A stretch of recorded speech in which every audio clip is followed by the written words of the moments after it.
கோயிலில் வந்து என்னென்ன நன்மை நடந்திருக்கு? நான் ரொம்ப கஷ்டம் கடன் கடனை தற்கொலையே பண்ணிக்கிற நிலைமையில் இருந்தேன். காப்பாற்றி கொடுத்துருக்குறான். வரவங்களுக்கு குழந்தை இல்லாத குழந்தை இருக்குது, கல்யாணம் ஆயிருக்குது. என்ன வேண்டுதலை வைக்கிறாங்களோ அந்த வேண்டுதலை அம்மா நிறைவேற்றி கொடுக்குறாங்க. சூலாயத்தை பிடிச்சி ஒரு ரூபாய் வச்சு வேண்டுதல் நடக்குதா? நம்ம என்ன நினைச்சு கேட்குறோமோ அது வேண்டிய பூஜாரி மாறலால உங்களுக்கு என்ன நடக்குதோ நடக்குது. நடக்குது. ஆறுவாக்கு அதே சொல்லுது. நான் இல்லை, நான் அதை செய்யல, நீ வேண்டுதல் வச்சுருக்கிறேன் இல்லைங்கிற நீக்கு நல்லா யோசனை பண்ணி பாருங்க. அப்புறம் யோசனை ஆமாம் நான் செஞ்சுருக்கிறேன், வேண்டுதல் நான் வச்சிருக்கிறேன் அப்படின்னு சொல்லி நாங்கள் சொல்கிற மறுபடி நீங்கள் சொல்லாமே அந்த அம்மா அருள் வாக்கு சொல்கிறாங்க. நாங்கள் எதுக்கு நடக்குது நடக்குது எல்லாமே சொல்கிறாங்க. வேண்டுதலை வச்சிருக்கிறீங்க, வேண்டுதலை வச்சுருக்கிறீங்க. அடுத்த கோயிலில் வேண்டுதலை வச்சிருந்தாலும் சொல்கிறீங்க சொல்கிறாப்புல அந்த அம்மா சரிங்க சொல்கிறாப்புல.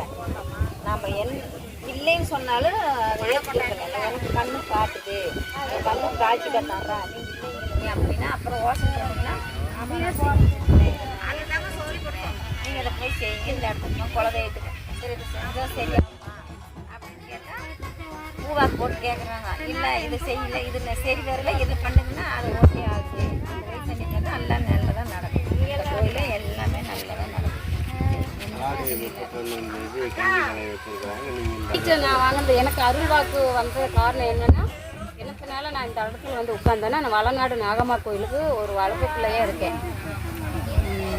எம்பி மணிமார் ஐயா தான் என்னுடைய குருநாதருக்கு மேலே என் தந்தையும் தாயும் அவங்க தான். அந்த இடத்துல வந்து வளநாட்டில் உள்ள தாய் வந்து கருணாக சென்னாக பொன்னாக முனியாண்டி முனியப்ப தொட்டிக்கருப்பு தூண்டிக்கருப்பு எல்லாமே இருக்கிறாங்க. அங்கே அந்த இடத்துல இருக்காங்க. தொட்டிச்சி அம்மா எல்லாரும் இருக்காங்க. அனைத்து தெய்வங்களும் இருக்காங்க. அனைத்து தெய்வங்களும் எனக்கு உத்தரவு கொடுத்து எங்கள் ஐயா ஒரு ஆசீர்வாதத்துடன் நான் வந்து அங்கே தீச்சம் கொடுத்தாங்க. தீச்சம் கொடுத்து இன்றைக்கி 5 வருஷம் ஆகுது. 5 வருஷத்துக்குள்ளே இன்றைக்கி நாங்கள் வந்து 68 பேர்த்துக்கு கல்யாணம் பண்ணி வச்சுருக்கேன். 68 பேர் 44 பேர்த்துக்கு குழந்தை பாக்கியம் கிடச்சிருக்கு.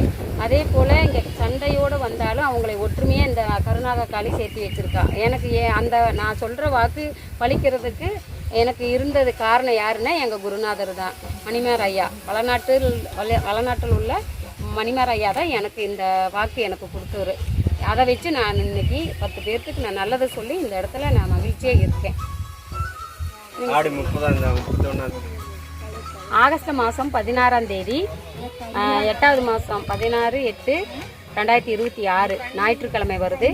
தமிழ் 31 ஞாயிற்றுக்கிழமை காலை 9 மணிக்கு நாங்கள் பால்குடம் எடுத்து தண்ணீர்பந்த பழத்திலிருந்து ஓங்காளியம்மன் கோயிலிருந்து இங்கே குமரன் நகருக்கு கருணாக காளிக்கு பால்குடம் எல்லாரும் மகிழ்ச்சியுடன் வந்து இதையே வரவேற்பு எங்களுக்கு கொடுத்து இந்த இடத்துல மகிழ்ச்சியுடன் வரணும் அப்படின்னு நான் வேண்டிக்கிறேன்.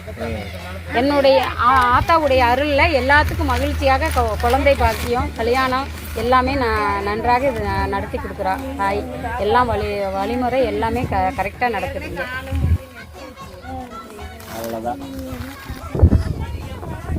குருவே சரணம். மணிமார் ஐயா குருவே சரணம்.